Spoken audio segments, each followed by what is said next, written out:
What is up, young chemists? Mr. Rosen here. Hope you're doing well. Today we're going to be talking about nuclear chemistry and nuclear equations.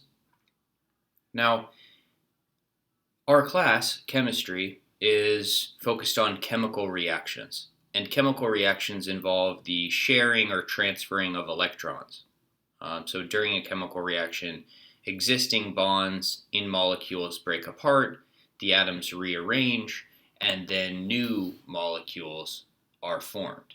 Okay, but all the same elements that you started with, you also end up with. In nuclear chemistry, the nucleus is actually involved. And if the number of protons or neutrons in the nucleus change, then the mass of the atom or the identity of the atom actually changes. Okay, and that is different than what occurs in chemical reactions. So this section of our class kind of stands alone, and it's a little different than we will be doing for the rest of the year. But we're going to learn about types of radioactive decay and nuclear equations. So the first section here is just an overview of types of radioactive decay. I'm going to zoom in. Hopefully you can see this a little bit. Of course, at any time, if you want to pause the video and just read what's on the screen, you're welcome to. I'm going to talk through it. So as it says here, radioactivity is the spontaneous breakdown or decay of an atomic nucleus. Okay, this is plural for nucleus. And some radiation will be emitted. There are many types of radioactive decay. We're going to be learning about alpha decay and beta decay. There are also things like positrons. There's electron capture. We're not going to be covering those in our class, but you're welcome to read more about them online. So the source of radioactivity, meaning the source of the instability of the nucleus, is the ratio of protons to neutrons in the nucleus. I mentioned in a previous video that for some of the smaller elements, maybe the first 20 elements, a 1-to-1 proton to neutron ratio tends to be pretty stable. But once you get above 20, you start to see that there are more neutrons than protons. And as you get to larger and larger atoms, you might have many neutrons, up around 1.4 neutrons for every one proton, right? So like if we're looking here at something like gold, or we're looking at like something like mercury, mercury has 80 protons, but its average mass is about 200. So, a mercury nucleus could have 80 protons and then 120 neutrons. And that's, getting up by like 1.5 for every one. So just an example, the neutrons play a role in the stability of the nucleus, and sort of acting as a little bit like spacers, and so that all the positive charges of the protons aren't so close together. So our first type of decay is called alpha decay, and an alpha particle is the nucleus of a helium atom. Now helium has the atomic number 2, which means that it has 2 protons and it has a mass of 4, which means it also has 2 neutrons. Okay, so a helium nucleus has 2 protons and 2 neutrons. Now, if it's a nucleus, that means it doesn't have the electrons around the outside of it. So that will mean that the particle will have a positive charge. Oftentimes the charges are just omitted, but be aware of it. It is a helium nucleus. So, as it says here, or this is an example, polonium-208. And now I actually might write out the isotope notation for this. So polonium is PO. If it's 208, that's its mass number, so 208. And polonium on the periodic table is element number 84. Now it decays, so that means the nucleus breaks down and it becomes lead. Lead is Pb. It's number 82 on the periodic table and 204. So this nucleus emits an alpha particle. An alpha particle is 2 protons and 2 neutrons. So if I were to draw what this would be in terms of isotope notation, 2 protons and 2 neutrons would give a mass number of 4, right? If this is a 2, then that's the same as a helium atom. Now what I want you to see here is if you look at what's on the right side of the equation, it adds up to what's on the left side of the equation. So if you have 82 protons plus 2 protons, that's 84 protons, which is what you started with over here. If you have a mass of 204 and a mass of 4, if you add those together, you get 208. Okay? So this is what's called the parent isotope, and this is the daughter isotope. The parent isotope undergoes radioactive decay, and because it's losing 2 protons, it's becoming a different element. That's what's called transmutation. Okay? And this is our alpha particle, which is emitted. Now, the Greek letter for alpha is here. Okay, I can't draw it very well, but it's sort of like almost like a gold, kind of looks like a goldfish or something like that.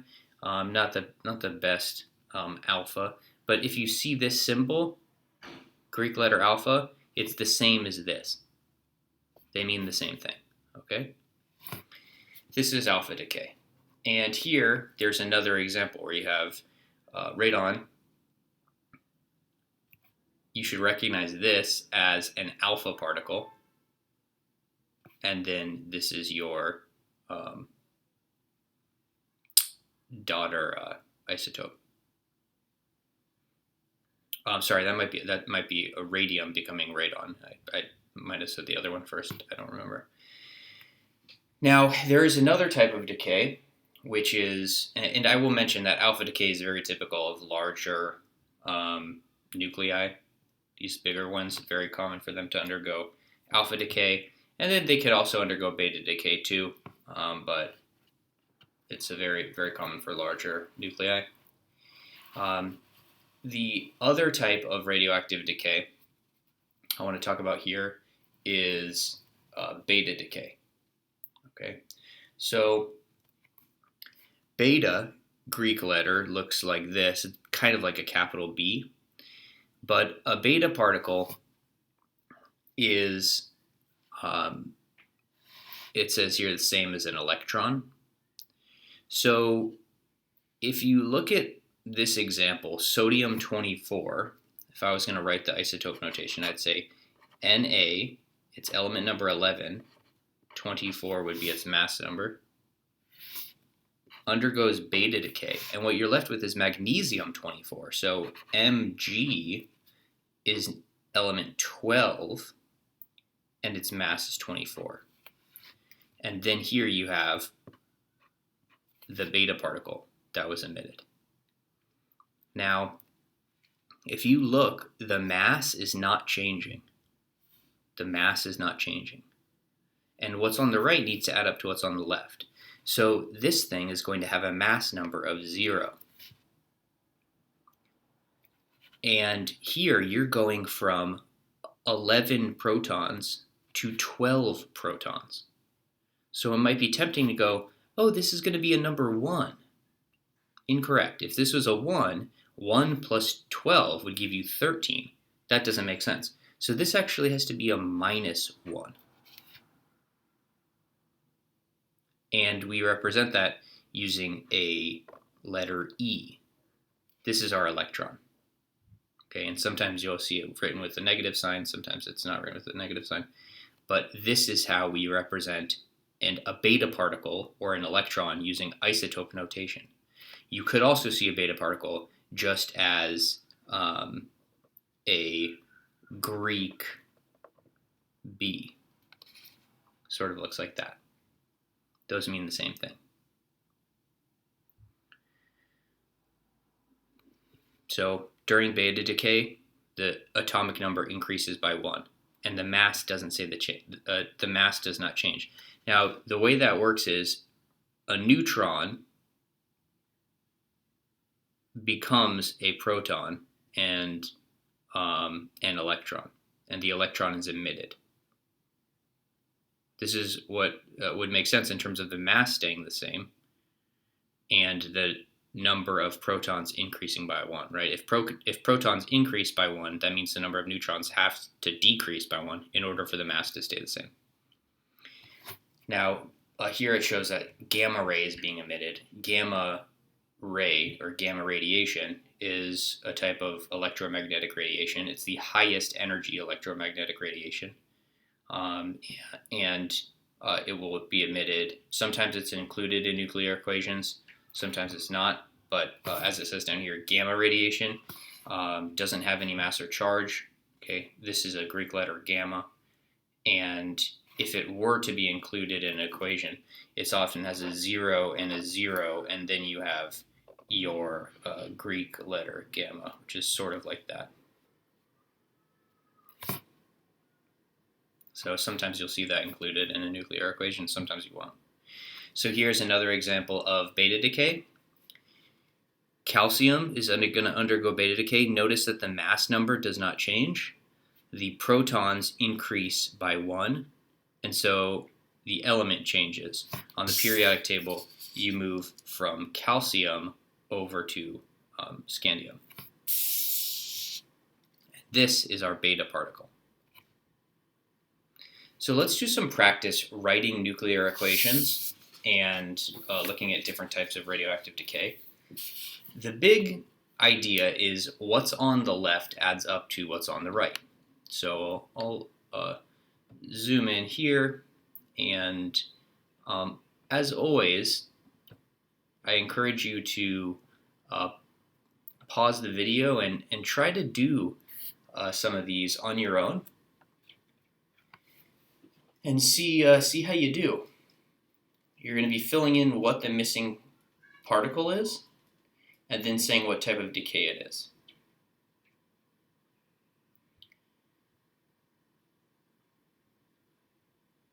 Okay, I'm going to work through this. So this first one, you can see that the atomic number goes from 92 to 90. And I'll zoom in even more, and then we'll see all of them once I solve them. So this goes from 92 to 90. So the stuff on the right has to add up to the stuff on the left. So that means that there's going to be a 2 down here, right? Because 2 plus 90 would give you 92. And this is different by 4, so I'm going to put a 4 up here. And hopefully you recognize if the missing particle has 2 protons and has a mass of 4, that means it has 2 protons and 2 neutrons. This is the same as a helium nucleus, which is an alpha particle. So this is called alpha decay. This next one, your mass number, 234 is not changing, so that's 0. And then your number of protons goes from 90 to 91. So again, be careful. You might be tempted to just write 1 there, but if you did, 1 plus 91 is 92. And so that doesn't work. So this is actually minus 1. And no mass, minus 1 proton, like the opposite of a proton, that is an electron, also called a beta particle. And again, if you want to include your negative charge, you can, but often the negative charge is omitted. this is a beta particle. So this is an example of beta decay.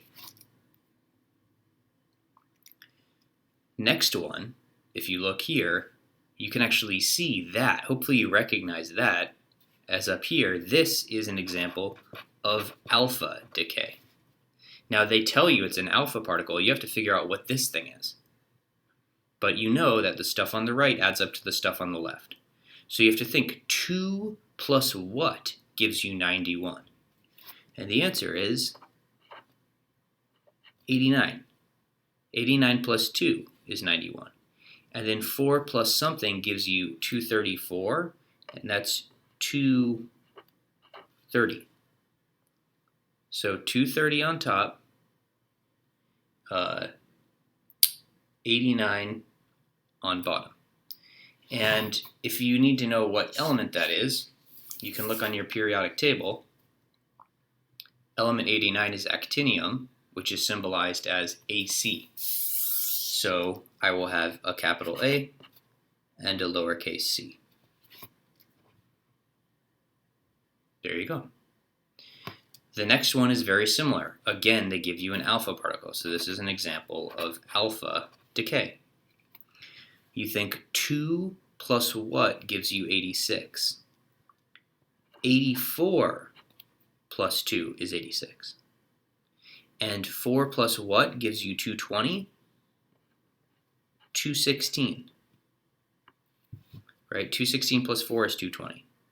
Now you have to think, what element is number 84? Use your periodic table, handy dandy periodic table. Find element number 84. It is polonium. P-O, polonium. Now I know I'm using a periodic table that does not have the names written on it, but chances are your periodic table does have the names written on it. This is just, this is the only one I have here at my place right now, and it's what they use in the AP exam, but your periodic table most likely has the names on it, so it's a little bit nicer to work with. Okay, next problem. If you see this, hopefully you recognize that's not an alpha particle, that's a beta particle. And we're only learning these two types of decay, so it should be pretty easy to distinguish between them. Now, if this is 0, you have to think 0 plus what is 216? 0 plus 216 is 216. And then here, you think something plus minus 1 is 84. Now, 83 would not get you where you want. It's actually going to be 85, right? 85 plus minus 1 would give you 84. And then you have to look on the periodic table. Element number 85, right here, astatine, and that is number 85, AT, capital A, lowercase t. That's what we do. Now, one thing just to be aware of, if you have something and it undergoes alpha decay, what you end up with is going to be 2 places to the left on the periodic table. So like if you have here uranium, if that undergoes alpha decay, what you're going to end up with is 2 places to the left on the periodic table because 2 protons are emitted. If you have beta decay, what you're going to end up with will be 1 place to the right. So like if thorium underwent beta decay, you're going to end up with 1 more proton, which is 1 place to the right on the periodic table. So in terms of where you look on the periodic table, if it's alpha decay, your daughter isotope is going to be 2 places to the left. If it's beta decay, your daughter isotope is going to be 1 place to the right. Okay, if you look here, it goes from 6 to 7 and the mass is not changing. So this is 1 place to the right on the periodic table. The mass is not changing, so that's going to be a difference of 0 on top, and 7 plus minus 1 is going to give you 6. So this is a beta particle. This is beta decay. Now, in example number 7 here, it tells you that it's beta decay. So that means that one of these particles is going to be a beta particle. And now you have to fill in the missing one. 0 plus what is 210? 210. Minus 1 plus what is 83?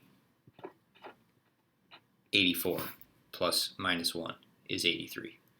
So, and if it's beta decay, you know that this thing is one place to the right of bismuth. So you can look, what's one place to the right of bismuth?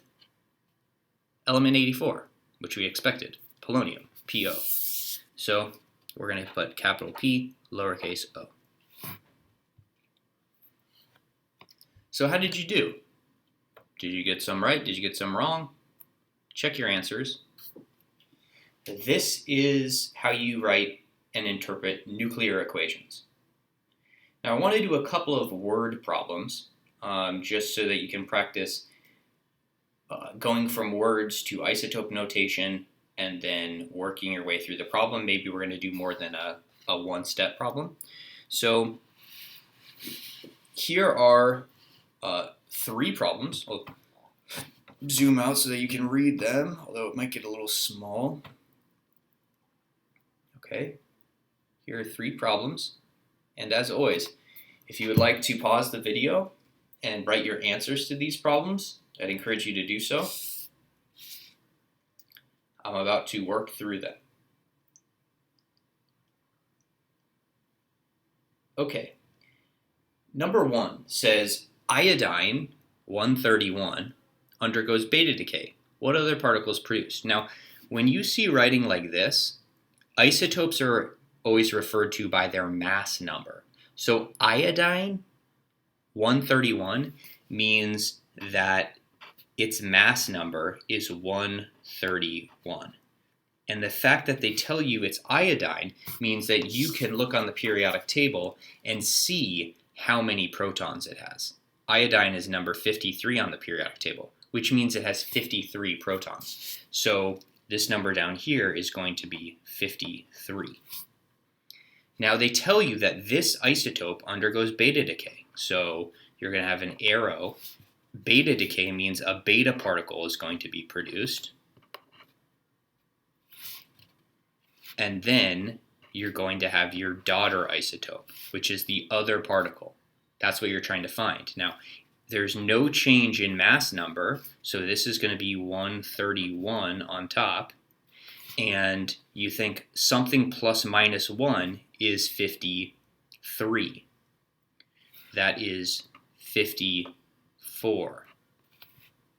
54 plus minus 1 is 53. And then you look on the periodic table. What element is number 54? It's going to be one to the right of iodine. Element number 54, xenon. So we will put in Xe.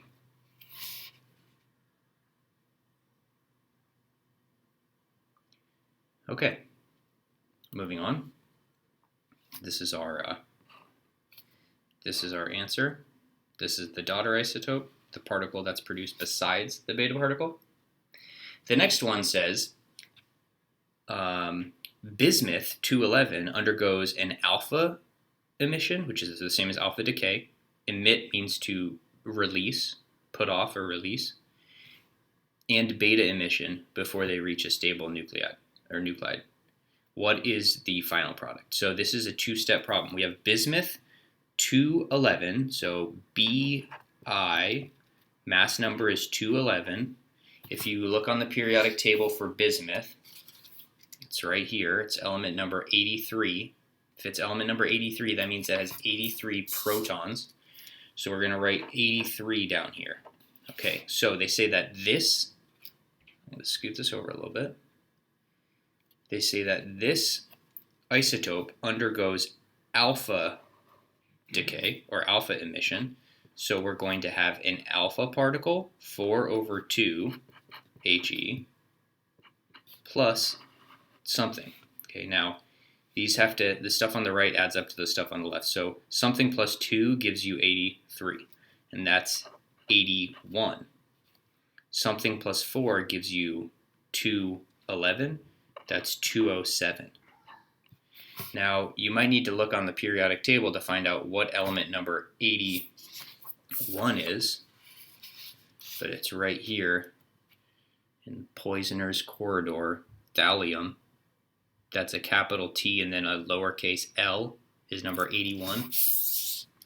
So capital T, lowercase l. Now, we're not done. Bismuth becomes thallium. And then that undergoes a beta emission before reaching something that's stable.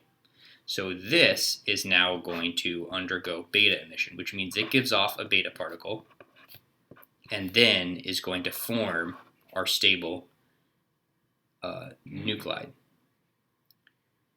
which is our final product. This is the thing we're interested in. So the mass number is not changing, so this is 207, and something plus minus 1 gives you 81. And if it's undergoing beta decay, that means it's one place to the right. That's 82. And on the periodic table, number 82 is right here. It's lead, Pb, lead. And that's really common for some of these larger isotopes. They might undergo just an alpha decay or a beta decay, but it's super common for some of these larger unstable nuclides to go through a decay chain of multiple steps and then usually end up getting to something stable at lead. Okay, all the elements above lead are radioactive. Okay, so that's our answer. And then number 3 is meant to be a little bit of a stretch problem. It says thorium. It says in the decay series of thorium-232, the first 3 steps involve alpha decay and then 2 beta decays. What is the result of these decays? So we have to do a bunch. So I'm going to move this up and let's work through it. So thorium-232, thorium is number 90 on the periodic table. If you go and look, it undergoes 3 alpha decays. So the first alpha decay is going to give us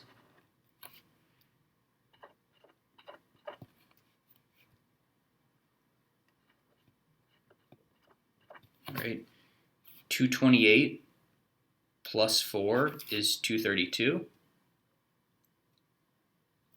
And then 88 plus 2 is 90. On the periodic table, element number 88. All right, radium. And then that's going to undergo an alpha decay. So 4 over 2 He. And that will give us 224 over 86. Element number 86 on the periodic table is Rn. So this is our first alpha decay. This is our second alpha decay. And then this is going to undergo alpha decay. And that would give us 84 with 220 on top. And element number 84 is polonium, Po. So it says thorium-232, the first 3 steps are alpha decay. So this is our first alpha decay, this is our second alpha decay, and this is our third alpha decay. So here we are. So I'm going to bring this down here. So we have 220 over 84 polonium. Okay, that's where we are right now. It's going to do 2 beta decays. So this is going to undergo a beta decay, 0 minus 1, E. So this would give us 220 over 85. 85 on the periodic table is At. So that's our first beta decay. And then that's going to undergo a beta decay. 0 minus 1 E plus something. And this something is going to be our final product. No mass change on top, 220. Number on bottom is going to be 86. And element number 86 on the periodic table is Rn. Right on. Okay, so this is our final product. All right, this is a decay series, right? Thorium undergoes 3 alpha decays and 2 beta decays to arrive at something that will be stable. So that's meant to be a challenge question, building on all the stuff that we did before. In this lesson, we learned about types of radioactive decay, the source of the radioactive decay being an unstable nucleus due to an incorrect balance of protons and neutrons. And during decay, the number of protons will change and neutrons will change until eventually you end up with something stable, and you've reached the end of the decay chain or decay series. Our main types of decay are alpha decay and beta decay, as we explained here. Alpha, Greek letter, sort of looks like this. Beta looks like this. And as always, you know the deal. Practice makes perfect. Work, work, work. Keep it up. Let me know if you need anything. This is Mr. Rosen. Out.